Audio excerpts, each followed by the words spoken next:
africaine, un pays qu'il a accueilli à grande pompe. Et justement, on va parler de ce pays, mais surtout de son président, pays de l'Afrique de l'Ouest, Umaro Sissoco Embalo, qui pense ou repense la CEDEAO avec un projet de création d'une force anti-putsch. C'était au menu justement des discussions avec le président Emmanuel Macron qui est revenu sur le volet sécurité dans une zone où la France a perdu des positions stratégiques, notamment le Mali avec le retrait de la force Barkhane. Alors, force anti-putsch, que faut-il comprendre? Est-ce un désir de redonner du poids et de la consistance à une instance sous-régionale censée régler les problèmes de ces pays? Ou alors est-ce là la fin justement des révolutions quand on sait ce que ça a donné? Ça fait pratiquement 4 présidents déposés en l'espace de 2 ans seulement dans cette région-là.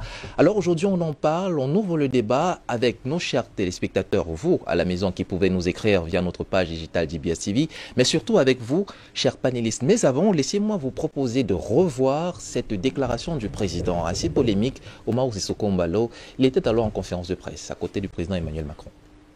De Guinée-Bissau. Ce dernier est actuellement à la tête de la CEDEAO, la communauté économique des États de l'Afrique de l'Ouest, en première ligne en cas de crise et de coup d'État. Ça a notamment été le cas au Burkina Faso, en Guinée, mais aussi au Mali récemment. Extrait. Je vais vous dire aussi, il est déjà sur la table, en création d'une force anti-putsch qu'on est en train de penser à créer. Et ça va permettre que tout le monde comprenne que nous sommes en plein siècle XXI. C'est inadmissible, inacceptable des coups d'État. On ne peut pas penser que pour arriver au sommet de l'État, c'est un fast-track. Non. Comme bien dit au président Macron, ça, il y a les procédures à arriver chef d'État. Donc, il faut qu'on soit tous républicains. C'est le peuple qui a le droit de sanctionner les dirigeants. Voilà, conférence de presse suivie notamment par Gauthier Ribinski. Gauthier, après le G5 Sahel contre les groupes djihadistes, voici la force anti-putsch contre les coups d'État. Merci à la réalisation pour cet élément, vous l'avez suivi, cher monsieur, un besoin de redonner le pouvoir au peuple. Est-ce que c'est comme ça qu'on peut lire ce désir de création d'une force anti-putsch, Pépin Bikaï? J'ai envie de rire parce que c'est pas pourquoi. C'est à moi que vous passez la parole en premier. Je pense qu'il y a les voix les plus sympas, quels qu'en sont les cas. C'est pas ça le débat. Vous voulez qu'on vous traite encore de Benjamin sur le plateau ce matin? En fait, c'est pas un café entre Gbagbo et ses anciens collègues présidents en Côte d'Ivoire. Mais quand même, il faut constituer un peu la Guinée-Bissau. Si on parle, on se focalise seulement sur ce qu'a dit son jeune chef d'État. Il ne faut pas oublier de dire que ça fait moins de 6 mois, lui également, il a eu une tentative de mutinerie dans son propre pays. Heureusement, sa force républicaine a pu repousser cet assaut. La Guinée-Bissau, c'est l'exemple même de l'instabilité des pays en Afrique. Donc, la parole prise par son président est loin d'être fortuite. Peut-être elle a tendance à se généraliser. Parce qu'en Afrique de l'Ouest, c'est l'une des régions en Afrique, des 5 régions en Afrique où il y a le plus de coups d'État. Dans son refait l'historicité depuis le début des années 60, pratiquement dans la quasi-totalité des 16 pays qui forment la zone CEDEAO, il y a au moins 5 pays, 11 pays qui ont subi durant leur existence les coups d'État. Avec en tête le Burkina Faso. Voilà. Donc maintenant, si on revient sur la Guinée-Bissau, c'est un pays colonisé par le Portugal et qui n'est vu que sur le prisme d'instabilité. Aujourd'hui, la Guinée-Bissau a le statut, malheureusement ça ne plaît pas, d'un État narco. Ça veut dire ce que ça veut dire. Ça veut dire que c'est un pays que les narcotrafiquants contrôlent pratiquement. Parce qu'en réalité, après la fermeture des frontières américaines, des frontières européennes, les narcos ont trouvé d'autres alternatives pour pouvoir faire passer leur cargaison de drogue sur les marchés les plus juteux européens, américains, en passant dans le golfe de Guinée notamment, la partie de l'Afrique de l'Ouest. Et la Guinée-Bissau fait partie aujourd'hui de ces États-là qu'on peut considérer comme étant les États des narcotrafiquants, où l'administration centrale pratiquement est moulée et huilée dans la culture du transit des produits stupéfiants. C'est le contexte socio-économique de ce pays-là. Et face à cela, on sait très bien que ce pays est un pays qui est hyper vulnérable, qui est sensible à l'instabilité et qui peut être passible de disparition, parce qu'en réalité, on fait et on défait en fonction des fruits de la vente de la cocaïne et autres. Bon. Maintenant, le président Sissoko Embalo est le président en exercice de la communauté des États d'Afrique de l'Ouest, si je ne m'abuse. Donc, Macron faisant un halt dans son pays, ce n'est pas un précaré français. Peut-être cette visite s'inscrivait dans le cadre des amitiés entre la France et la Guinée-Bissau. La Guinée-Bissau n'a pas été colonisée par la France. Même c'est la raison pour laquelle Embalo s'essaye dans un français qui est un peu pas convenable. Mais quel que soit le cas, je pense qu'il a voulu faire plaisir à son hôte en voulant lui montrer qu'il sait aussi s'exprimer en français. Peut-être c'était pas un exercice. Moi, j'aurais préféré qu'il ne s'aventure pas là, dans ce type d'exercice, qui bénéficie plutôt d'un traducteur, comme ça se passe dans la quasi-totalité des pays du monde. Donc, il a voulu certainement s'exprimer de cette manière pour faire plaisir à son hôte et parler au nom de la CEDEAO. Et l'histoire de ces 2 ou 3 dernières années nous indique justement que dans la zone CEDEAO, on est au moins à 4 ou 5 coups d'État. Donc, sorti une idée aussi incongrue, comme celle de la mise sur pied d'une force anti-putsch, ça fait rire. Mais il ne faut pas également oublier que on ne peut pas rire si c'est que nos souvenirs peuvent nous faire des problèmes, parce qu'en réalité, c'est la force de la CEDEAO qui a permis en sorte qu'il y ait Jammeh quitte le pouvoir, je pense, en 2019. Il a fallu l'intervention de la CEDEAO, les forces conduites par le Sénégal, qui est un pays voisin, mais également l'ensemble des pays d'Afrique, le Nigeria, qui ont fait un pied de grue pour contraindre Yahya Jammeh à accepter le verdict des urnes et aller en exil en Guinée équatoriale. Quels qu'en soient les cas, ces mécanismes de régulation, lorsqu'il y a des instabilités, existent. C'est-à-dire qu'Embalo ne crée pas ça dans le cadre de son discours.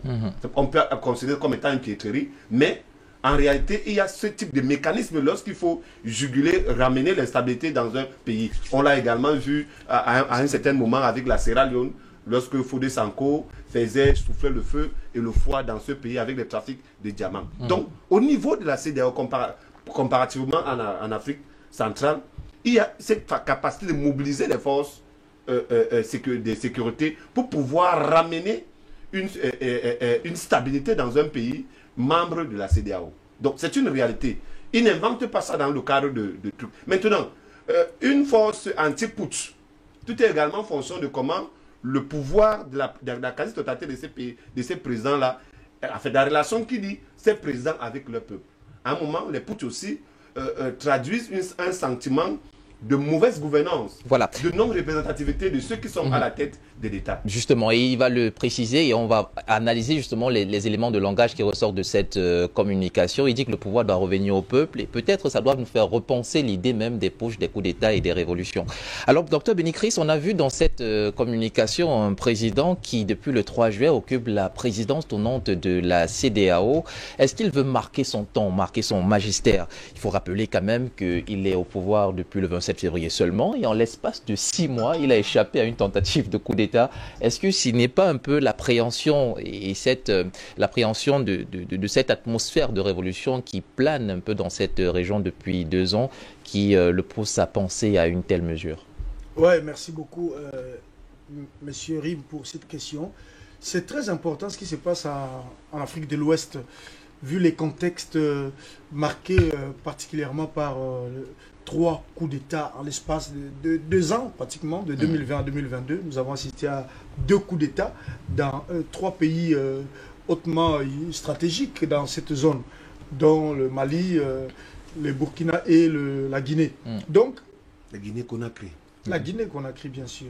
Lorsqu'on on parle de Guinée, hein, quand il s'agit de Guinée équatoriale, on précise Guinée équatoriale. Quand il faut parler de Guinée-Bissau, on dit Guinée-Bissau. Quand on parle de la Guinée, c'est la Guinée-Conakry, même si on ne dit pas Conakry après. Donc quand on parle de la Guinée, c'est le pays de Mamadou Doumbouya. C'est ça. le colonel. Donc, ça fait 3 coups d'État en 2 ans, c'est énorme pour une région. 4. Voyez-vous, 4 coups Oui, d'État. parce qu'au Mali, il y en a eu 2. En Oui, août 4 2020 coups d'abord et d'État, ensuite 4 en coups d'État, février Il y a des 2021. tentatives à chaque Voilà. fois aussi. Donc 3 pays concernés et C'est ça. c'est énorme en l'espace de 2 ans. Ça n'augure pas un meilleur lendemain si nous restons dans la superficie, si nous regardons les choses superficiellement. Mais si nous rentrons dans la profondeur, vous allez constater que Mokhtar Oumar Sissoko Embalo est parti dès lors qu'il a pris la tête de la CEDEAO. Il est parti au Burkina Faso, le pays de son père. Il est parti parce qu'il faut rappeler que sa mère est malienne, son père est burkinabé. Donc il est parti au Burkina Faso. Il est parti en Guinée et il a aussi envoyé dépêcher le ministre des Affaires étrangères pour rencontrer les colonels Assimi Goïta pour prendre un peu l'atmosphère. Et vous avez vu que la transition en Guinée a quand même fait un rétropédalage. Au lieu de 5 ans, ils ont accepté de réduire le délai, la transition à 2 ans. Donc, ils ont fait quand même un travail pour harmoniser le calendrier de transition de manière à ce que les pays là reviennent à la régularité. Et ayant discuté avec ses homologues, je pense qu'il a pu attirer un certain nombre de choses. Je pense que mon prédécesseur l'a souligné tout à l'heure. Il a échappé en février dernier à un coup d'État. Quelques jours seulement après son... Justement, il a appelé d'ailleurs, à la CEDEAO d'intervenir. Et sans cette intervention, je pense que ça aurait pu tourner en mal. Bon, c'est juste des représailles liées à sa politique de traque de narcotrafiquants qui lui a soumis à cette épreuve-là. Donc je pense que lorsqu'il a quand même pris cette atmosphère-là, et lui-même d'abord, vivant dans un pays qui a connu un cycle de coups d'État, je ne vais pas en énumérer le nombre, parce qu'il y en a tellement assez, et il sait pertinemment ce qu'il en est. Mais quand on regarde profondément cette région, on se demande une force de plus, une force de plus, une force anti-putschiste, appelons-le comme l'on veut, mais l'Afrique a déjà combien de forces qui n'aboutissent à rien du tout. Il n'y a pas du concret. On doit seulement mettre une force pour lutter contre le putschisme. Là encore, il n'y a pas de précision. Parce que jusque-là, on n'a pas encore de précision. On ne sait pas si cette force-là, de quelle manière sera-t-elle composée. Ça, c'est de 1, qui n'est pas précisé. De 2, cette force-là, une fois établie, interviendra-t-elle en amont ou en aval d'un putsch? Est-ce qu'elle sera capable d'anticiper les putschs, les coups d'État militaires à la tête du pays? Ça sont des questions qui ne sont pas encore élucidées.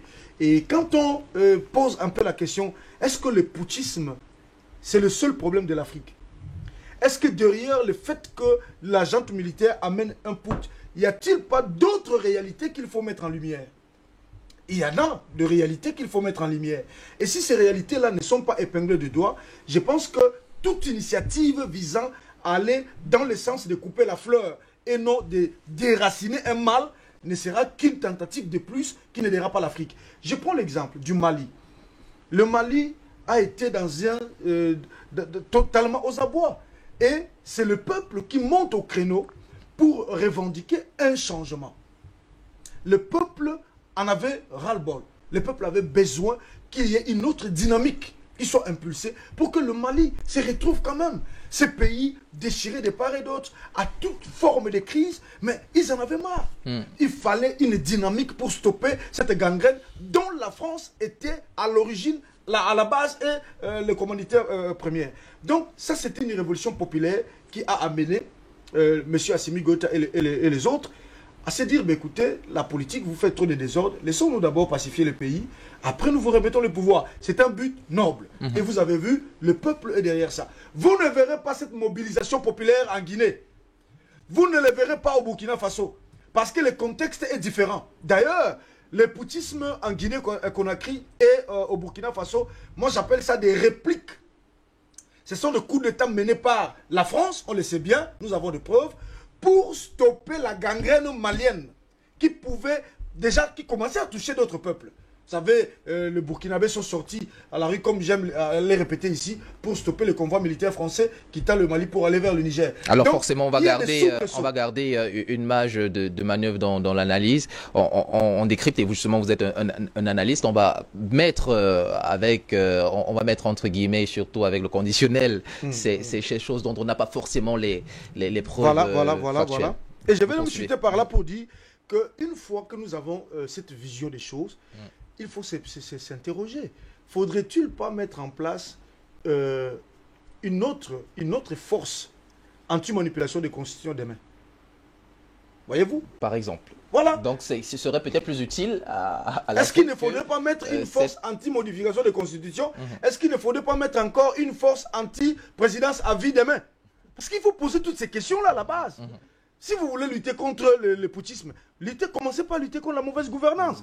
Parce que ce sont des mots qui rongent la société et qui amènent le peuple à se révolter. Voilà, le peuple, justement, le peuple qui est le maître mot qui ressortait justement de la communication du président Embalo. Il faudrait que le pouvoir revienne justement au peuple puisque nous sommes dans des États républicains au XXIe siècle. Alors, la question que je vous pose à vous, Christelle Fanga, c'est de savoir si par cette mesure, le président Embalo ne voudrait pas redonner à la CEDEAO des lettres de noblesse. On sait que cette instance a été vraiment, on va dire, menacée avec ces différents coups d'État-là. Est-ce que ce n'est pas un peu lui redonner de la légitimité, de la consistance, du poids que de penser à cette force anti-putsch? Ézéchiel 33, le verset 31. Puis ils accourent en foule chez toi. Les gens de mon peuple s'assoient devant toi. Ils écoutent bien tes paroles, mais ne les traduisent pas en actes. Car ils ne parlent que des choses plaisantes dans leur cœur. Ils ne recherchent que leur intérêt. Au fond, tu n'es rien de plus pour eux qu'un chanteur de charme. Quelqu'un qui a une belle voix ou qui joue bien de son instrument. Ils écoutent donc tes paroles, mais personne ne les traduit en actes. Ça veut tout dire. Vous nous éclairez de Heureusement- votre génie, s'il vous plaît. On Heureusement que faut comprendre. M. Sissoko Embalo parlait devant le maître putschiste. Toute proportion gardée, Christelle Fanga. Mais il y a plus putschiste que Macron. Toute proportion gardée, s'il vous Il plaît. y a plus putschiste que la France. Donc heureusement qu'il prononçait ce discours devant le chef putschiste. Donc on acclame très fort. Que tu es en train de dire à Macron, Sissoko Embalo est en train de dire à Macron, tes élans de putsch dans notre continent s'arrêtent. Donc nous allons nous constituer là dans... Suivez un peu mon raisonnement. Parce que si la France, qui est le capitaine en chef des putsch en Afrique, S'il vous plaît, on ne va pas permettre que vous le disiez comme ça parce qu'on n'a pas les preuves factuelles. On peut continuer vous voulez l'analyse. les preuves? Oui, tant qu'on aura les preuves, alors Vous ça nous voulez les protège nous preuves? tous. Ça nous protège certainement. allons en Côte d'Ivoire. Alors, Christelle Fanga, on est Non, allons en Côte on est en d'Ivoire. Guinée-Bissau, On s'il est- vous plaît. On est en Écoutez, Guinée-Bissau. vous voulez les preuves, non? On est en Guinée-Bissau. Est-ce que vous n'avez pas vu l'armée française mâcher les Ivoiriens?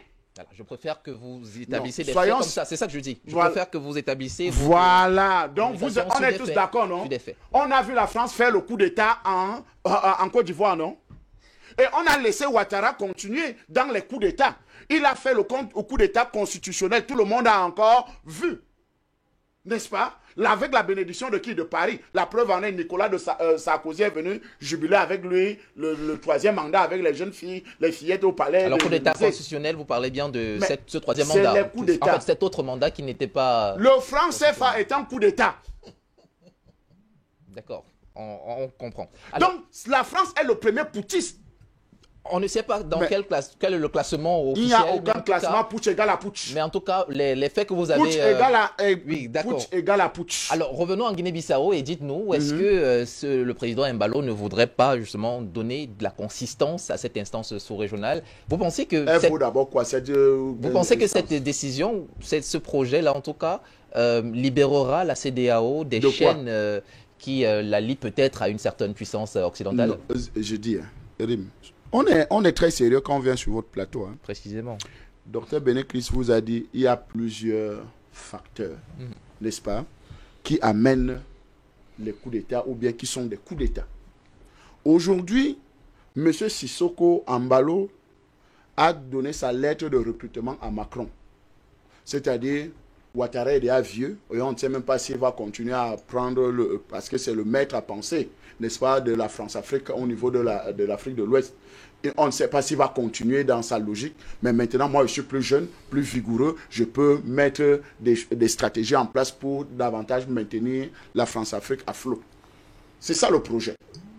Mais, comme nous savons que cette stratégie ne va pas marcher, Parce que le peuple les écoute. Mais ils savent que c'est des chanteurs, c'est des beaux chanteurs, c'est des chanteurs de charme. Rien de bon ne sortira d'eux. Vous comprenez un peu? Parce que la force anti-putsch, c'est simplement ça vise le Mali. Ça ne vise aucun autre pays. Parce que s'il fallait que la CEDEAO doit résoudre les problèmes des putsch, on devait commencer par la Côte d'Ivoire. On devait continuer avec le Burkina Faso. On devait continuer avec la Guinée, Conakry.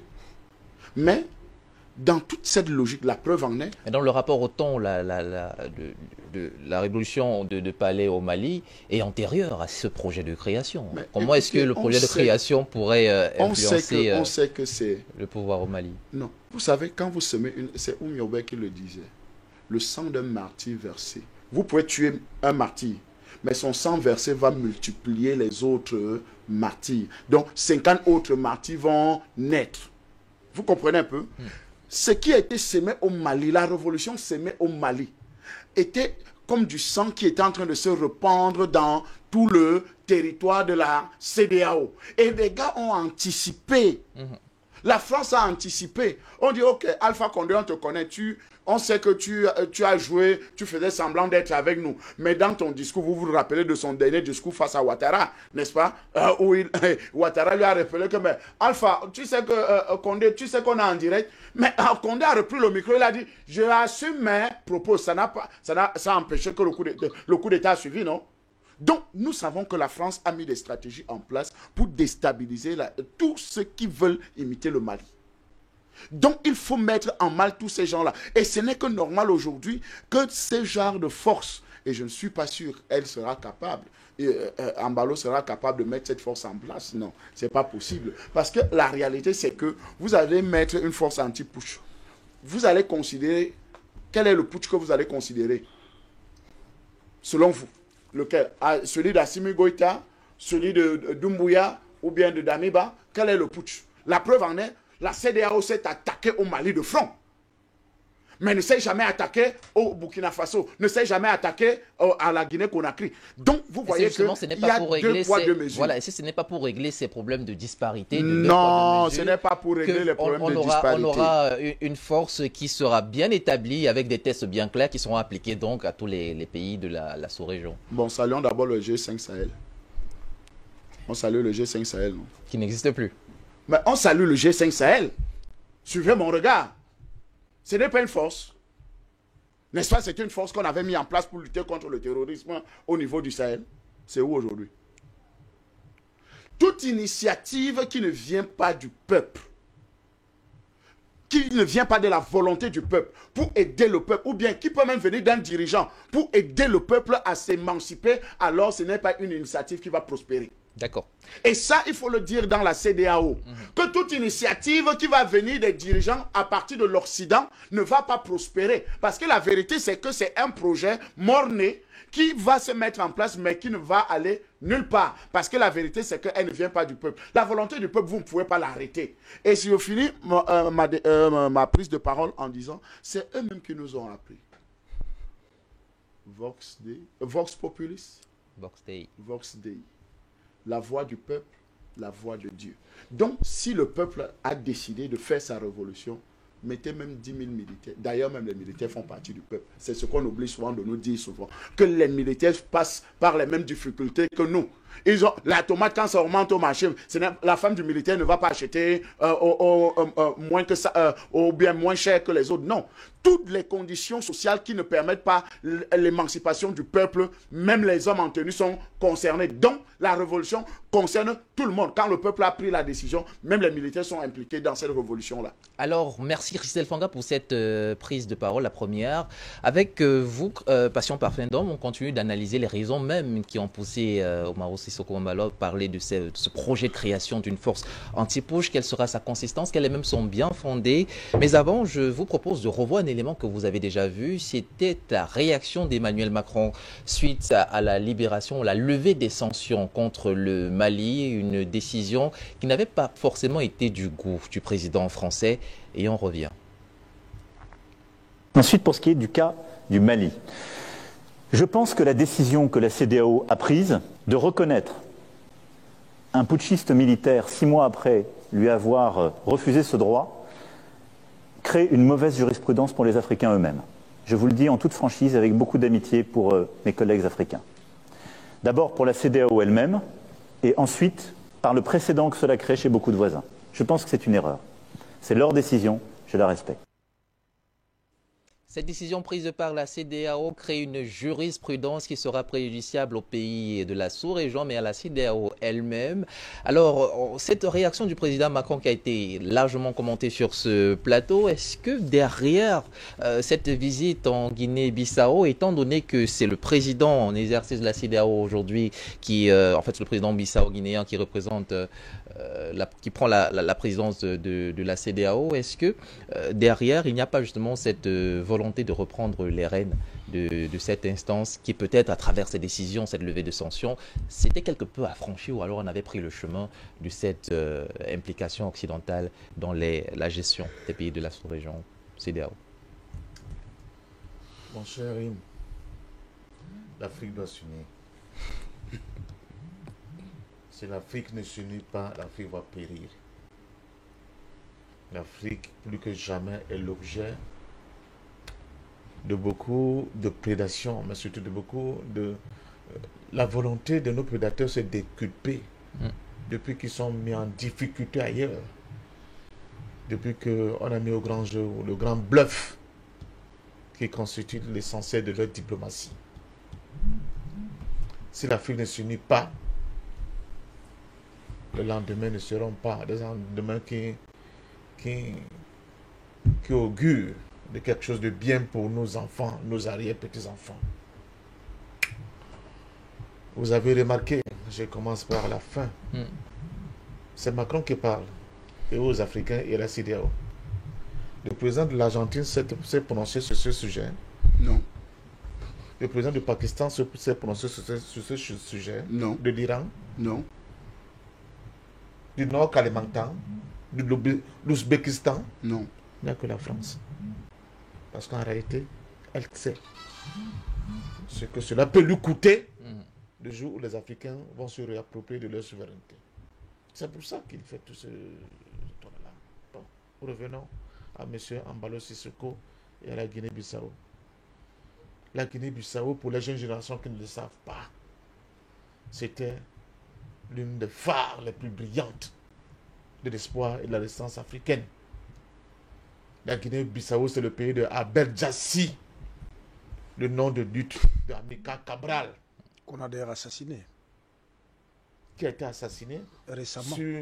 Non, pas récemment. Sur les plages de Guinée-Conakry, par des forces portugaises avec la complicité des forces spéciales françaises.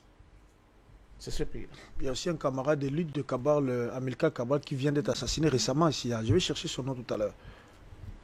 Donc c'est ce pays-là. Ce n'est pas n'importe quel pays qui avait un grand parti de PAIGC qui a lutté pour l'indépendance, non seulement de la Guinée-Bissau, mais aussi du Cap-Vert. Ils ont réussi à fractionner les deux. Donc, M. Macron n'est pas venu en Guinée-Bissau pour rien. Il est venu en Guinée-Bissau parce que sa présence en Afrique, c'est sous le cachet de la croisade qu'il mène contre le Mali. Il faut écouter, depuis Yaoundé, les attaques contre le Mali ont commencé. Depuis Yaoundé, où il a traité les Africains d'hypocrites. Les croisades contre le Mali ont commencé. Au Bénin, le Mali. En Guinée-Bissau, le Mali. Pire. Ce type nous a traités d'enfants attardés qui se font manipuler par la Russie. Tout un continent. Vous vous faites manipuler par la Russie. Donc, comme on n'est pas encore assez mûr, comme on dit chez nous, vacciné et circoncis, M. Macron, c'est lui qui doit nous apprendre. Maintenant, M. Macron parle les putsch.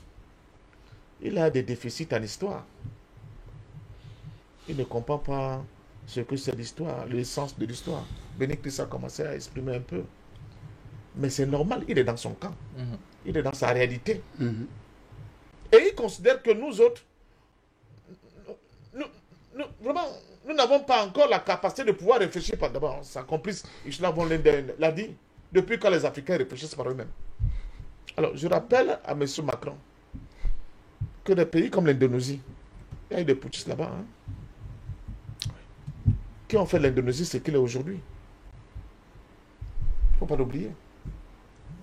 Des pays comme chez nous en Afrique, on a des putschistes qui sont dans le panthéon du panafricain, dans nos cœurs. Sankara, c'est un putschiste. Alors, Kadhafi est un putschiste. oui. Jerry John Rawlings, Un le putschiste. père de la démocratie Ghanéenne. et du Ghana nouveau, est un putschiste. Il ne faut pas me dire des choses comme ça, comme si les Africains ne réfléchissent pas. Il y a des putsch réactionnaires, il y a des putsch progressistes.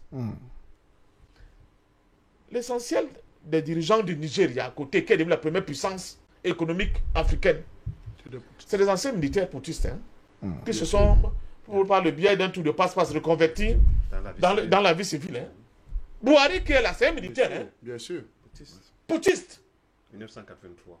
Donc, je demande, quand Macron vient en Afrique... Sissoko Embalo lui-même, c'est un C'est un général. militaire. C'est un C'est général. Embalo Sissoko lui-même qui parle. C'est un militaire, général de son état. Bien sûr. Il y a des moments, je me dis, mais ils ont perdu la mémoire. Mais ils ne comprennent pas que le monde évolue et que l'Afrique d'aujourd'hui n'est plus l'Afrique des années 40, où on prenait nos parents pour les expositions universelles, comme le cas de Sergi Batman. Et on enfonçait, n'est-ce pas, le bout de parapluie pointu sur son popotin arrière, dans une cage, comme un animal. C'est terminé ça, M. Macron. C'est fini. Les Africains savent ce qu'ils veulent. On sait pertinemment ce qu'on veut. Pire, il est venu pour mettre des poisons dans le corps social africain. Monsieur Macron, face à Embalo Sissoko, dans cette conférence de presse, vous ne l'avez pas montré, il dit il faut que les Africains fassent attention pour ne pas continuer à martyriser les peuples. Alors je vous explique pourquoi. Parce qu'en Guinée-Conakry, il y a un problème. Bissau. Non, Conakry. Conakry, ok. Il y a un problème Avec celui d'Alain. d'un opposant qu'on appelle celui d'Alain Diallo, qui est Peul et qui a lancé des demandes de manifestations contre ce qu'il appelle la junte au pouvoir. Pourquoi? Parce que la Guinée-Conakry n'a pas fermé sa frontière Avec le Mali. avec le Mali. Voilà. Est-ce que vous voyez? Donc, puisque tu penses que tu es devenu fort, c'est nous qui t'avons mis là, tu es un ancien déjeuner, maintenant tu te retournes contre nous, on va créer la chenille pour toi. Et pour créer la chenille pour toi, on passe par une de nos armes favorites. Les divisions, on appelle ça, ou on va appeler ça les oppositions africaines. Et il dit donc au peuple, vous voyez, vous avez ce problème-là parce qu'il est comme ça, il est comme ça. Et nous, nous vous disons, nous sommes prêts À vous aider. à vous aider pour créer la chenille au niveau de Guinée-Conakry. J'ai dit à mes frères Peul, ne tombez pas dans ce piège. Je vous fais confiance. Ne tombez pas dans ce piège. C'est la même, c'est récurrent. Chaque fois qu'ils sont en difficulté, quand ils viennent en Afrique, c'est pour créer des divisions. Ils créent des divisions parce que le Mali est en train de leur échapper. Et si le Mali échappe définitivement à la France, il y aura ce qu'on appelle l'effet domino dans toute clair. la sous-région et dans toute l'Afrique. Alors justement, est-ce que on a vu que dès que le Mali s'est retiré du G5 Sahel, après une décision unique où on lui a refusé la présidence tournante, le G5 Sahel est mort de sa belle mort. Est-ce que, patient parfendum, cette décision de création d'une force anti-putsch est une tentative désespérée peut-être pour la France de continuer à se maintenir dans cette région hautement stratégique? Mais évidemment. Bien sûr. Évidemment. Évidemment. Mais évidemment. Donc ce n'est pas une émanation africaine que ce projet. Non. C'est lui qui a mis les mots dans le ventre de Sissoko Embalo. Embalo n'a fait que jouer les ventriloques. En réalité, c'est ce que Macron l'a dit dans le tête-à-tête. Vous-même, vous avez vu Embalo Sissoko, il était comme un enfant qui vient de voir Jésus-Christ. Le complexe africain continue. Il demeure. C'est ça le problème dans cette affaire. Embalo Sissoko n'a fait que jouer les ventriloques de ce que Macron lui a dit de dire. Alors, et là c'est important, même pour la Guinée-Bissau, même pour lui-même. Je vais en venir pour vous montrer comment le coup a été fait. Quand en février, il y a la tentative de coup d'État, qui, heureusement, ne se conclut pas par des morts en série qu'on a l'habitude de faire, de voir quand c'est eux qui font, eux, cette fois-ci, leur coup d'État. Je vous renvoie au Burkina Faso quand il fallait tuer Sankara. On n'a pas que tué Sankara. On a nettoyé. Les Zongo sont partis. Les Lingani tués. On a pourchassé les gars qui étaient dans l'idéologie de Sankara. Les sankaristes. Ceux qui ont eu la vie sauve sont partis du Burkina. Le reste, on a nettoyé complètement. C'est comme ça qu'ils font les putsch. Eux, leur putsch, ce n'est pas de la rigolade.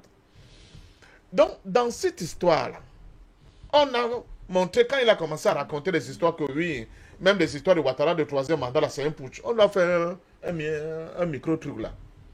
Après, Ouattara a dit petit, on ne s'adresse pas à moi n'importe comment. On l'a invité à Paris. Il est allé à Paris à courant. Je connais un Camerounais qui avait rendez-vous avec lui. Il a seulement appelé, il dit que mon frère, on m'a appelé à Paris. Je n'ai même pas pu prendre mes 2 chemises. Donc, je suis là-bas, j'y suis. On lui a dit, bon, si tu continues à faire de ton cinéma là, tu sais ce que c'était seulement un essai. Vous vous souvenez de Déby? Tu te rappelles l'affaire de Déby là? Si ceci, il dit je ne signe pas. Si ceci, tu ne signes pas. Ah bon, tu ne signes pas. Bon, d'accord, il n'y a pas de problème. Libère les gars de l'Arche de Zoé. Je ne veux pas. Les putschistes étaient déjà au portail du palais. L'ambassadeur de France était avec lui. Il lui dit, bon, maintenant tu ne signes pas. Je signe. Immédiatement. Les petits se sont retrouvés du côté du Les Soudan. petits se sont retrouvés au niveau de... Après Abéché, au niveau du Soudan. Vous comprenez? C'est la même chose. Donc, quand on a fait ça en Mbalo Sissoko, c'était pour lui montrer que bon, maintenant, on fait comment? Ou tu es dans notre camp, tu deviens l'une de nos armes. Il était très virulent avant ça. Hein. Mais merde, même dans l'affaire malienne, au départ, tu voyais comment Sissoko disait qu'on ne peut pas imposer des sanctions aussi violentes comme ça à un État. Mais après, retournement total. Et voilà le nouveau Embalo Sissoko. Ce n'est pas normal. Ce n'est pas normal que les Africains se laissent infantiliser à ce niveau en plein 21e siècle. Justement, je le retourne à Embalo Sissoko et aujourd'hui. Parce que ça participe d'une rétrogradation du point de vue de la pensée générale, du point de vue de la culture générale, la nouvelle qui est en train de reprendre la marche en avant impulsée par les pères fondateurs du panafricanisme. Et ça, on ne peut pas l'accepter. C'est pour cela que je sors par là vous disant que M. Macron, sa tournée en Afrique fut un échec. Échec total. Je vous rappelle que Macron est venu à Yaoundé, le pays qui a tourné de dos à l'Occident pendant les 2 derniers votes à l'ONU. Vous vous souvenez? Macron, pris de panique après 2 petites questions, a traité des Africains d'hypocrites. Vous allez chez moi, dans mon salon, je suis avec mes enfants et ma femme, et tu me dis vous êtes des hypocrites. Voilà un type qui dit qu'il était un diplomate et qu'on a diplomatie. Mieux, à côté de lui, quelqu'un l'a talonné, l'a marqué la culotte quand on joue au quartier au football. On dit qu'il monte, tu montes, il descend, tu descends. Il s'appelait Lavrov. Mais Lavrov, il a été où? Il a commencé par l'Égypte, qui pendant les votes à l'ONU s'est abstenu. Pour des raisons économiques. Ah oui, pour des raisons économiques, il y a le blé, mais il y a aussi la signature de ce contrat pour la construction d'une centrale nucléaire civile à l'Égypte. Attention. Ouais. Après l'Égypte, il est venu en Ouganda. L'Ouganda qui s'était aussi abstenu. De l'Ouganda, il est venu au Congo-Brazzaville. Le Congo-Brazzaville, je crois que lui a même voté contre. Et après, il est terminé par où? Par l'Éthiopie, qui s'était aussi abstenu. Il est venu remercier le renouveau africain, la nouvelle vision africaine. Le fait que les Africains aujourd'hui ont enfin compris que ce qui est important, c'est la défense d'abord de leurs propres intérêts. Et non de jouer, d'être utilisés comme des marges de manœuvre des autres pour des objectifs qui ne sont pas les leurs. Souvent, qui sont même des objectifs contre-productifs pour leur propre développement. C'est ce que M. Embalo Sissoko n'a pas compris. Il n'a pas compris que même les négociations pour que le couple occupe le poste de président de la CEDEAO, parce que vous savez qu'il y avait des tensions. Bien sûr. Les gens disaient non, il n'est pas assez mieux, c'est un petit pays, il ne peut pas. Il faut même redonner ça à Nana Akufo-Addo parce que la tension avec le Mali est tellement puissante qu'il faut un homme d'un certain charisme. Ça fait partie des négociations. La France a dit, petit, calme-toi. Pour la première fois, on va donner ce poste à un pays lusophone. Et ça me rappelle l'histoire, la mort de Kadhafi. Une fois de plus, les manipulations. Je dis que, vraiment, nous sommes comme des enfants. Dans la mort de Kadhafi, qu'est-ce qu'on a fait? On a pris l'Afrique du Sud. Et on a pris le Nigeria. On leur a promis des postes au Conseil de sécurité de l'ONU. Non, il faut préciser. On a pris l'Afrique du Sud de Zuma et on a pris le Nigeria de Goodluck Jonathan. Ah non, mais pour ceux qui oublient, je rappelle, c'est l'Afrique du Sud de Zuma et le Nigeria de Goodluck et Bele Jonathan. On leur a promis, ne vous en faites pas, on va vous donner des postes au niveau du Conseil de sécurité de l'ONU comme membre permanent. Ils ont dit, mais si c'est pour avoir ça, Kadhafi peut mourir. C'était fini. C'est tout. C'était fini. C'est le même manège que M. Macron recommence avec Emballé Sissoko, avec des fausses promesses. On va vous aider à former des ingénieurs agricoles à Yamoussoukro. Je rappelle à M. Macron que Amilcar Cabral lui-même était un ingénieur agricole. Hein? Amilcar Cabral, ingénieur agricole de son État. Et les propositions qu'Amilcar faisait pour son pays, c'était justement pour que la Guinée-Bissau et le Cap-Vert aient l'autosuffisance alimentaire. Où en sommes-nous jusqu'aujourd'hui? Quand je vous parle de contentieux historique, les gens pensent ça seulement sur le petit boucon. Dom rappelle ça. C'est ça là, ce que vous voyez là. Ce sont les conséquences de ce contentieux historique qui oppose l'Afrique aux pays occidentaux qui l'ont dominé pendant longtemps. C'est le cas de la France, c'est le cas aussi du Portugal qui fut l'une des colonisations les plus violentes en Afrique. Ce contentieux-là, tant qu'il n'est pas purgé, on va continuer à transformer certains de nos présidents, peut-être encore attardés, en guignols, comme ce fut le cas de ce que nous avons vu avec Embalo Sissoko. C'était le 28 juillet dernier, il achevait par la capitale bissau-guinéenne, Bissau justement, sa tournée africaine, Emmanuel Macron, en visite donc chez le président en exercice de la CEDEAO. Ce qui a fuité justement de cette rencontre, c'est cette annonce d'un projet de création d'une force anti-putsch au sein de la CEDEAO. Il faut rappeler, c'est avec vous, Pépin Bikaï, qu'on va poursuivre 4 coups d'État en l'espace de 2 ans. On a déjà évoqué ici les raisons qui pourraient qui auraient peut-être pu pousser le président bissau-guinéen à penser à cette alternative. Mais questionnons même les révolutions. 4 en 2 ans avec des résultats mitigés. Au Mali, on loue et on applaudit. Ce n'est pas aussi le cas, tellement en tout cas au Burkina Faso, où le président Damiba n'est pas très en grâce avec son peuple. Mamadou Doumbouya, on observe encore en Guinée-Conakry. Questionnons même la pertinence des révolutions. Est-ce que toutes les révolutions se valent-elles? Et on parle bien des révolutions de palais à coups de canon. Non, ça ne peut pas se valoir parce que tout à l'heure dans l'exposé de Parfait, il a bien évoqué le fait qu'il y a des coups d'État révolutionnaires, des coups d'État réactionnaires, autant pour moi. En fait, on peut traduire ça en bon et en mauvais coups d'État dans le contexte social. Donc il y a de bons coups d'État. Il y a des bons coups d'État, c'est-à-dire des coups d'État qui sont salutaires. Les coups d'État salutaires sont lesquels? Ce sont des coups d'État qui sont d'abord acceptés par le peuple et dont les principaux protagonistes ont pensé l'après-coup d'État. Parce qu'en réalité, le coup d'État ne se limite pas à sa réussite, au fait qu'on soit porté au niveau de l'instance suprême. Je vous rappelle par exemple qu'en 1958, lorsque Fidel Castro arrive à la tête de la Havane, c'était le 3e tentative de coup d'État. Ouais. Et je pense avec le général Gilberto, si je ne me trompe pas, son nom m'échappe, Baptiste autant pour moi, il lui rappelait que la différence entre toi et moi, c'est que si je rate un coup d'État, je recommence. Si je réussis, tu pars du pays. Et quand il a réussi pour la 3e tentative, le général Baptiste s'est retrouvé du côté de la Floride, avec tout ce qui va avec, toute la colonie cubaine installée actuellement en Floride, qui influence la politique américaine, en fait la politique américaine vis-à-vis de Cuba à partir de Floride. Il faut également le dire, Floride c'est une belle île tropicale où on a un climat typique peut-être de la Havane, c'est la même ligne à peu près. Donc, pour dire que quand Castro arrive au Cuba, il sait ce qu'il doit faire de son île. Voilà. Il sait ce qu'il ne doit pas faire parce que n'oublions pas de le dire. L'île de Guantanamo appartient aux États-Unis, achetée par les États-Unis. Cette convention n'a jamais été abrogée jusqu'à présent. Au-delà de la pression internationale, de la fermeture de ce centre de torture, mais ce bout de territoire appartient aux Américains et en proie, c'est une contradiction Cuba. les Cubains. Donc, il savait ce qu'il doit faire pour mener son peuple vers les peuples les plus forts. Et il n'aurait pas pu passer par la voie tracée pour ça, la voie constitutionnelle, c'est ça? En fait, il savait qu'en renversant l'ordre constitutionnel, on installerait une sorte de socialisme où les uns pourraient s'en sortir. Et je pense à l'ère cubain sur le plan des valeurs intrinsèques. Cuba n'est pas l'un des pays à être relégué au dernier banc. C'est la même chose sur le continent, la révolution de Sankara, la révolution de John Jerry Rawlings. C'est-à-dire, les gars sont arrivés au pouvoir avec une vision claire.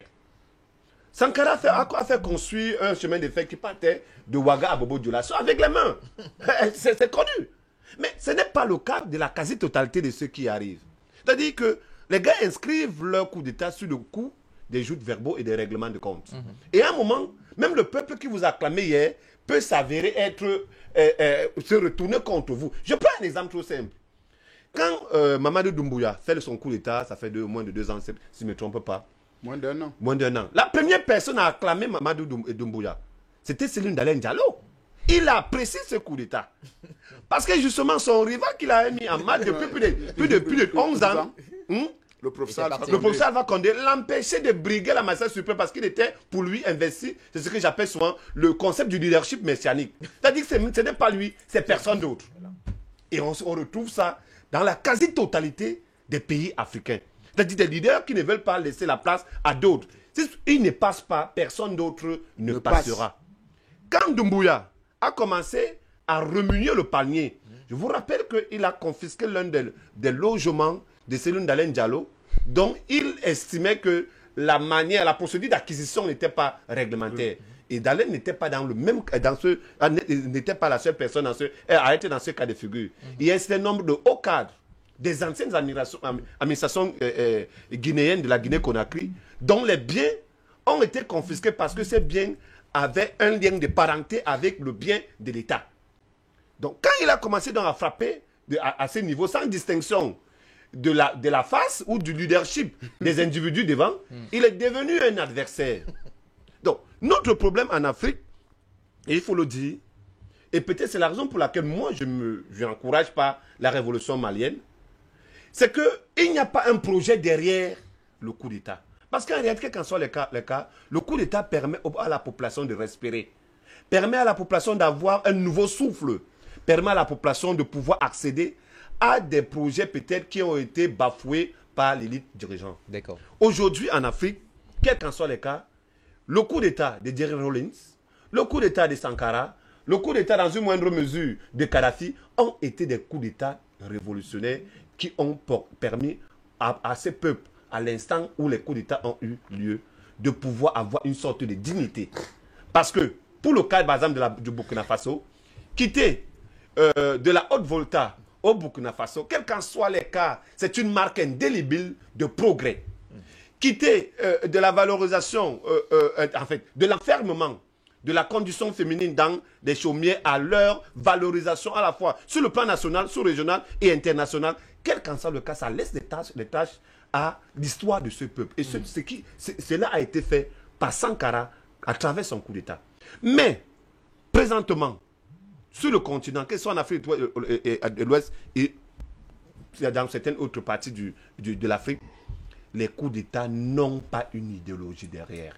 Ce ne sont pas des coups d'État qui sont pensés. Même pas au Mali? Oh, je ne peux pas dire, parce qu'en réalité, là où nous sommes présentement là, les solutions maliennes restent des solutions militaires. Et d'ailleurs, ça a été la seule doléance que la jeune malienne a demandé à son peuple. Pacifier le pays et amorcer forcément les processus de développement. Mais entre-temps, qu'est-ce qu'on fait? Parce qu'il ne faut pas oublier, le Mali est un pays enclavé et qui dépend de manière intrinsèque des relations avec un certain nombre de ses voisins. Dans un premier temps, le Sénégal. Et justement, est-ce dans le processus, il n'y a pas des chantiers prioritaires? Est-ce que dans la stratégie pensée, il n'y a pas des chantiers prioritaires qu'il faut attaquer tout de suite? Quel qu'en soit le cas, les chantiers prioritaires c'était les chantiers de sécurité. Et cela ne se trompe pas. Je pense qu'aujourd'hui, à Alger, se tient une sorte de conférence de réconciliation, parce qu'il y a un ministère dédié à la réconciliation qui a été formé par la jeune malienne. Quel qu'en soit le cas, c'est une priorité. Mais davantage, il ne faut pas oublier que c'est un pays qui est lourdement lourdement endetté, pauvre, enclavé, dont les mesures... Selon les estimations du FMI. Oui, selon les estimations du FMI. Dont voilà. Les mesures les plus urgentes devait être la révalorisation du niveau de vie de ce peuple. Et ça passe forcément par une sorte de solidarité nationale, par la mise en place d'un certain nombre de concepts. La magie de Sankara, c'était un peu, dans sa révolution, c'était sa simplicité de vie. C'était la proximité avec les populations. C'était ce qu'on appelait chez nous le travail commun, le travail communautaire et les résultats communautaires. C'est vrai qu'une révolution est toujours entachée des irrégularités parce qu'il y a toujours ceux qui vont crier, mais de manière générale, pour ce qui est du Burkina Faso des années 83, on a retenu un plus par rapport à la société, par rapport à ce qui existait avant dans la société de la haute volta. D'accord. Et puisque les révolutions ne se valent pas toutes et que les résultats sont souvent mitigés, Christelle Fanga, est-ce qu'il ne faudrait donc pas un régulateur qui permettrait d'arranger tout ça? Parce qu'il ne faut pas oublier que dans la mouvance du monde, l'Afrique n'est pas en marge. Et il faudrait que toutes ces révolutions-là soient encadrées, soient peut-être constitutionnelles. Quel serait donc l'organe le mieux approprié, si ce n'est cette force anti-push, pour venir arranger tout ça, mettre un peu d'ordre dans tout ça? Vous êtes taquin. Un régulateur. On ne régule pas les émotions. On ne régule pas la volonté d'un peuple.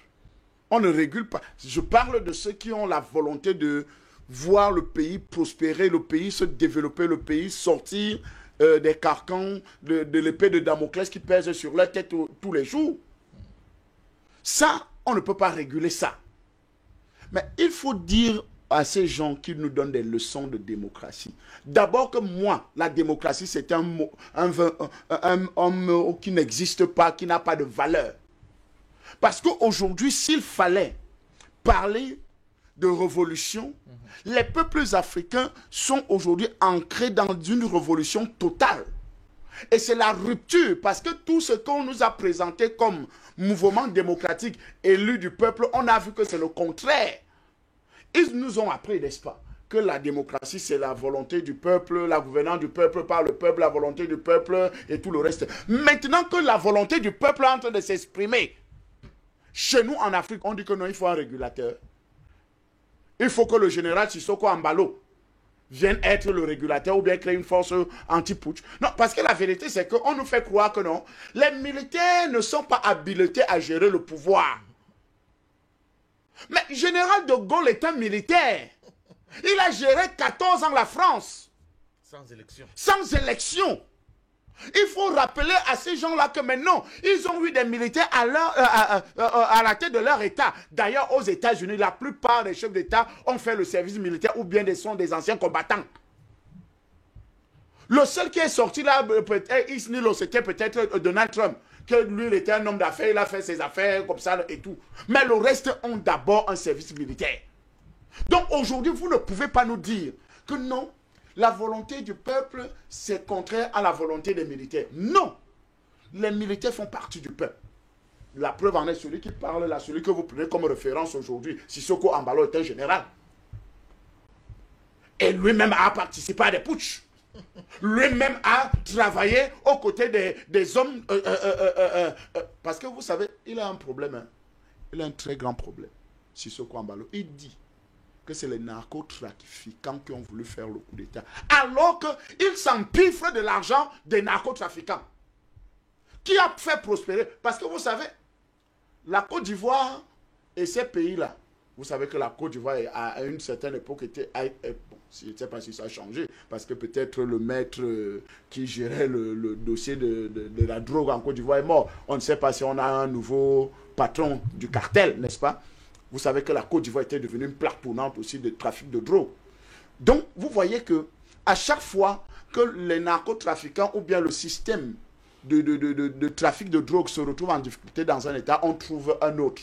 On trouve un autre auparavant. Et Sissoko Ambalo aujourd'hui, on sait que c'est lui qui a repris en main la mafia de la drogue. Et maintenant, parce qu'il n'a pas reversé ce qu'il fallait reverser, il n'a pas donné les conditions, les gars ont dit, bon ok, on va te faire partie du pouvoir.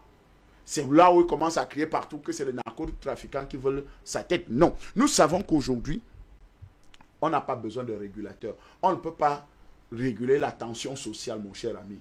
Quand tu as faim, Quand les peuples, aujourd'hui, on les a affamés, ce n'est pas qu'on manque de nourriture, mais quand on les a affamés, des gens se sont servis dans le réfrigérateur commun. Ils ont pris les maquereaux, ils ont pris tout ce qui est pour eux, tous les gros maquereaux, ils ont pris tout le poulet, ils ont pris les chèvres, les porcs, tout ça. Ils ont mis dans leur magasin. Et nous, on meurt de famine. Tout à l'heure, j'ai commencé à vous, au début de cette émission, j'ai loué l'initiative des petites personnes, des petits gens, vous comprenez un peu, qui peuvent te voir, dire, oh merci pour le combat que vous menez. Non, tu ne payes pas la moto, tu ne payes pas le taxi, voilà une ceinture, voilà ceci, voilà ce qu'on attend. Et le peuple comme ça qui est en train de trinquer, il dit, bon, ces gens-là roulent carrosse et continuent à se moquer de nous et ils nous parlent de démocratie. Non, nous allons prendre le pouvoir. Et ça, quand certains sergents, colonels et tous vont nous accompagner dans cette démarche de prise de pouvoir, vous allez dire que c'est un putsch. D'accord. Ce n'est pas le putsch. Vous comprenez un peu? Et qu'il faut réguler? Non. Je pense qu'aujourd'hui, tout a été dit dans cette émission. Il faut faire la différence entre les révolutions créées par la France elle-même, ou bien, parce que je ne veux plus utiliser leur mot, le putsch. N'est-ce pas? Et ils ont dit que Damiba est un putschiste fréquentable et l'autre est infréquentable. Celui du Mali. Assimi Goïta est infréquentable. Donc, vous voyez comment on crée les divisions et parfait. Vous avez soulevé un problème extrêmement important et qu'il faut qu'on en débatte. On veut tribaliser la scène politique en Afrique. On dit au peuple que non, parce que vous êtes minoritaire, c'est pour ça qu'il faut que vous vous organisez pour prendre le pouvoir, pour que vous puissiez... Mais est-ce que les peuples ne vivent pas en harmonie avec les autres peuples dans tous les territoires? Parce qu'on veut toujours s'aimer le poison de la division. On veut toujours s'aimer des choses. Ça, il faut qu'on tape dessus davantage. Parce que les Macron, c'est les maîtres de la division. Donc, ils viennent semer des semences pour dire que, oh, Céline Dalen Diallo, vraiment, il est peur. C'est pour ça qu'il faut que, vraiment, ils prennent le pouvoir. Non, chers messieurs, il faut qu'on arrête cette division-là. Nous avons un problème, c'est que le Mali a réussi sa révolution. Pépin. Le Mali avait un agenda clair. On a un ennemi. L'ennemi le plus puissant actuellement de l'Afrique, c'est la France. Si on réussit à se débarrasser de la France, on a réussi notre révolution. Le reste se fera, on fera les routes sans problème. Et il faut que le Mali aujourd'hui quitte le franc CFA, quitte la CEDEAO complètement, parce que c'est inutile. Vous comprenez un peu? Donc, il ne faut pas continuer à maintenir le peuple dans un carcan, dans une servitude ville, qui n'apporte rien. Parce que si le Mali continue à utiliser le franc CFA, il va se développer comment? Merci Christelle Fonga, on vous a compris. Alors, besoin de régulateurs ou pas? Est-ce qu'on peut canaliser une population qui souffre? La question, je vous la pose, est-ce que le fait de laisser donc ouvert le champ politique aux révolutions, quoique bénéfique de temps en temps, n'ouvre pas une sorte de cycle infernal où donc chacun ira de son bon droit? Si d'aventure il pense avoir un bon programme politique, il se verra comme dans l'obligation de renverser le pouvoir pourtant constitutionnel qui est en place. Est-ce que ça n'ouvre pas justement la porte et la boîte de Pandore à ces irrégularités et à quiconque pense détenir une certaine légitimité de renverser le pouvoir établi? Merci beaucoup mon frère. Cette question m'a fait déjà sourire. Parce qu'elle est tellement bien posée et me permet de nous fixer sur quelques réalités de l'histoire que nous ignorons. Cite-moi un seul pays en Occident qui n'est pas né d'une révolution militaire sanglante. Je vais vous donner les noms. La France est le fruit d'une révolution sanglante. Voyez-vous? Puisque les mots révolution, il y a la plupart des choses, heureusement qu'ils ont eux-mêmes choisi un autre terme, putschisme. Parce qu'en réalité, le mot révolution, c'est la rupture avec un ancien ordre qui n'était pas favorable au progrès et aux avantages du peuple. Voyez-vous? C'est ce qu'on appelle révolution au sens noble du terme. Donc, il faut pas confondre la rupture avec un ordre néfaste, c'est que nous sommes en train de vivre au Mali. C'est une véritable révolution. Parce que on met fin à un ordre qui était dominé par la France et qui n'était pas propice au progrès et au développement du Mali. Mais ce qui se passe en Guinée et au Burkina Faso, c'est contestable. Ce ne sont pas des révolutions. Voyez-vous, on peut appeler ça des révolutions des palais. dans un sens péjoratif, ça dit... Là-bas, c'est un putsch. C'est une contre-révolution. Ce qui se passe en Guinée équatoriale, en Guinée Conakry et au Burkina Faso, c'est une contre-révolution. Hein. Je vais y arriver. Attention. Quand vous regardez l'URSS, l'Union soviétique est née d'une révolution sanglante. Retirée en Angleterre et en Suisse, Monsieur Lénine, avec les Trotsky et toute sa bande, réfléchissait, étant même des jeunes étudiants très pauvres, vous n'avez pas les moyens de mener à terme ce qu'ils avaient besoin, ce qu'ils rêvaient faire de leur pays. Mais les conditions propices étant réunies, ils ont tenté 1, 2, 3 fois leur coup d'État jusqu'à renverser le tsarisme. Ils ont établi l'URSS, aujourd'hui la Russie. Mais la Russie est une puissance née d'une révolution. La Russie est l'enfant d'une révolution que nous connaissons dans l'histoire. Prenons les États-Unis d'Amérique. Non, il ne faut pas le dire. Prenons les États-Unis d'Amérique. Ce sont des réalités historiques. Non, il ne faut pas On le peut dire. pas y revenir. Ce sont des réalités existe historiques. avant cette révolution de Bolcheviks de 1917. C'est ce que j'ai dit. C'est ce que j'ai dit. J'ai dit que la Russie d'aujourd'hui est le fruit d'une révolution. La révolution bolchevique, si vous ne le savez pas, c'est la révolution bolchevique. Je viens de le dire. Mais très bien. Donc, restons tranquilles. Qui a d'ailleurs coûté la vie à beaucoup de gens. Prenons les États-Unis d'Amérique. Longtemps assujettis par la Russie, par l'Angleterre, par la reine d'Angleterre, c'était une colonie anglaise. Mais ces vastes territoires, les 13 colonies, sont rebellés. Ils ont fait quoi? Une révolution sanglante. Et vous savez, même après, entre eux, régnait une partie qui voulait maintenir l'esclavagisme, qui était d'ailleurs qui était vassalisée par l'Angleterre, et une autre qui ne voulait pas du tout cet ordre ancien. Abolitionniste. Les abolitionnistes. Ils ont fait la guerre entre eux, mais pour voir les morts, la cruauté de cette guerre-là, vous allez vous rendre compte qu'on ne joue pas avec ce qu'on appelle changer d'ordre constitutionnel à la tête d'une nation, ou changer de vision, de cap. Parce que changer la constitution, ça fait partie de l'orientation que vous donnez à votre nation, ce que vous voulez devenir demain. Donc, aucune grande nation n'échappe à cette règle. Prenons la Chine, s'il vous plaît. Vous savez, la Chine est passée par quoi? Jusqu'à ce que Mao Zedong se lève, touche le paysan le plus pauvre, où à l'époque, un père pouvait donner sa fille au mariage pour un bol de riz. Vous vous en souvenez?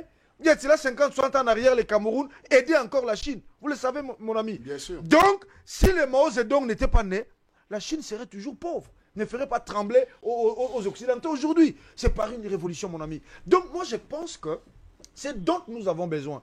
Et c'est ça qui fait peur à la France et aux impérialistes. Pourquoi Macron a choisi de venir au Cameroun à 23 h et non en journée? Puisque la seule personne qui est venue la nuit, dans une circonstance pareille, c'était le général de Gaulle. Lorsque l'Europe était déchirée par une menace imminente de nazis, il fallait venir en Afrique pour chercher les secours. Mais quand Macron arrive au Cameroun, qui est aujourd'hui pas considéré, mais qui est aujourd'hui la terre qui porte le panafricanisme, mais mon ami, il vous montre à Mondovision que c'est dans une dynamique de guerre. Nous sommes en guerre. L'Afrique est en guerre.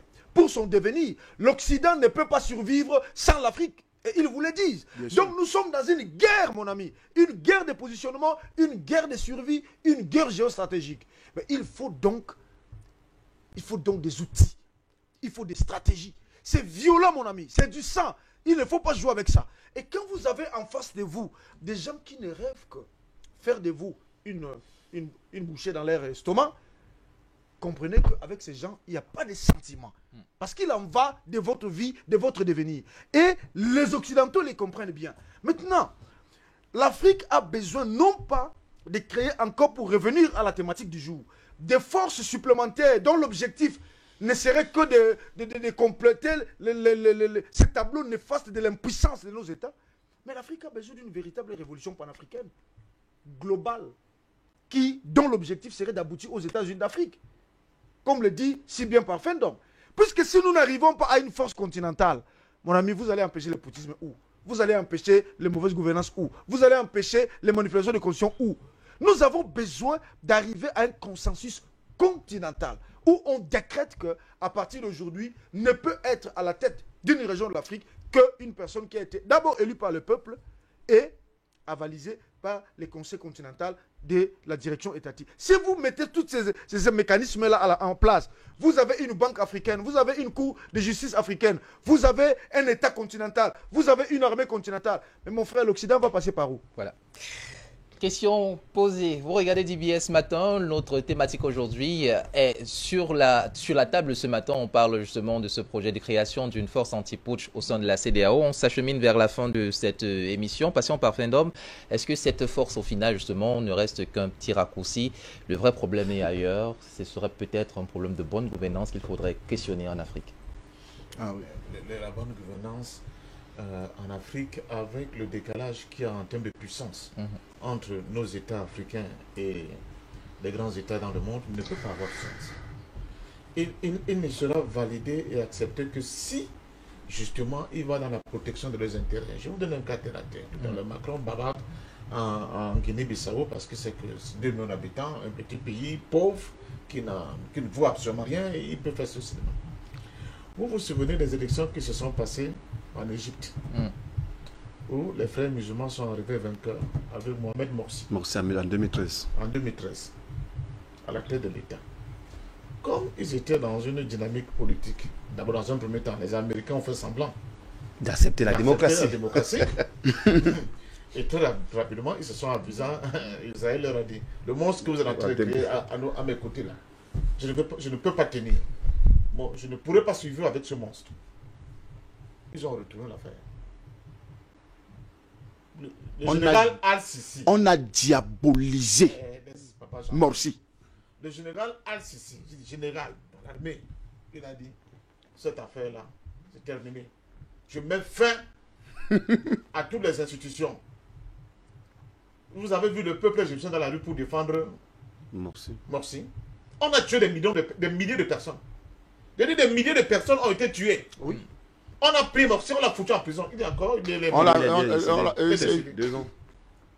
Vous avez entendu l'Occident lever le petit doigt pour dire que l'Égypte, là, c'est un paria. On doit le mettre au banc des accusés. De ce que s'appelle la communauté internationale. Au contraire. Puis le cas saoudien la semaine passée. Non, j'ai donné le cas de MBS, Mohamed Ben Salman. Biden disait que c'est un type infréquentable. Il a les mêmes maclures de sang. Mais avec l'opération militaire spéciale de la Russie en Ukraine, il faut maintenant avoir de nouveaux... le nouveau débouché. Voilà. Il a été reçu par Paris. Il devient fréquentable. Il allait saluer... À cause des intérêts. La main de sang. La main de sang. Joe Biden a salué la main de sang. Oui. N'écoutez pas les Occidentaux. Ils sont dans la défense de leurs intérêts. Il n'y aura rien comme ça, ce que Ambalo Sissoko raconte là. C'est un enfant qu'on manipule. On manipule en lui promettant de protéger son pouvoir, c'est tout. D'où l'idée d'une task force anti-putsch. Ça veut dire que quoi? Bon, pour les putsch, et là, j'en viens aussi. C'est vrai, dans le forêt de la dynamique qui prend la parole, on fait souvent des confusions. Une révolution n'est pas forcément un putsch. Un putsch n'est pas forcément une révolution. Voilà. Une révolution, ça veut dire une chose. Voilà. Un putsch veut dire une autre chose. Voilà. Maintenant, il y a des putsch qui peuvent avoir l'assentiment populaire et qui participent à la construction d'une révolution qui est voulue par le peuple. Ça existe. Oui. Prenons le cas du Mali. Il y a eu des élections au Mali. Hein? Oui. Il y a eu des élections au Mali. Mais c'est le même peuple malien qui a dit qu'on ne veut plus de ce pouvoir. La première institution dans un pays, c'est le peuple. Quand le peuple ne veut plus, il ne veut plus. C'est tout. Il faut tenir compte de ça. Et c'est le même peuple qui a donné son onction à ce que vous appelez la junte militaire actuellement Au Mali. C'est le même peuple. On a vu ce peuple se mobiliser à millions de personnes pour soutenir le pouvoir actuel. C'est ça la démocratie. La plus grosse mobilisation populaire. Le problème, c'est qu'on a galvaudé ce mot. Est-ce que l'Égypte est une démocratie? On nous présente l'Inde, on dit la plus grande démocratie au monde, l'Inde. Avec quoi? Dans un système où il y a des castes, il y a des intouchables, un système qui la plupart du temps sont des noirs. On appelle ça une démocratie. La démocratie, ce mot-là a été galvaudé par l'élite occidentale parce que ça sert leurs intérêts. Ils mettent ça à toutes les sauces. Il y a une élection qui vient de se passer dans un pays, là, c'est où là? Taux de participation 23%. En Tunisie. Le référendum tunisien. vous les avez entendus contester. Le président a eu 97%. Projet de modification de la constitution de Bakaï Saïed. C'est une démocratie, ça. Mais est-ce que vous entendez les occidentaux? Imaginons un seul instant qu'un référendum pareil se passe au Mali. Qu'est-ce qu'on va pas entendre? Des vertes et des pas mûres. Voilà, les États-Unis ont critiqué l'ambassadeur américain qui est rappelé. Il faut que les Africains comprennent une chose. Nous sommes dans une bataille pour la défense de nos intérêts. Ce sont nos intérêts d'abord. C'est pour ça que j'aime dire à nos frères, pour dire arriver à l'unité politique du continent, il faut qu'on s'organise. Exact. Organisons-nous. Rien ne se fera sans organisation. Organisez-vous en différents pôles, les syndicats, la société civile, les partis politiques progressistes, au moins ça, je ne peux même pas parler de révolutionnaire, je dis progressistes. Organisez-vous, créons des passerelles.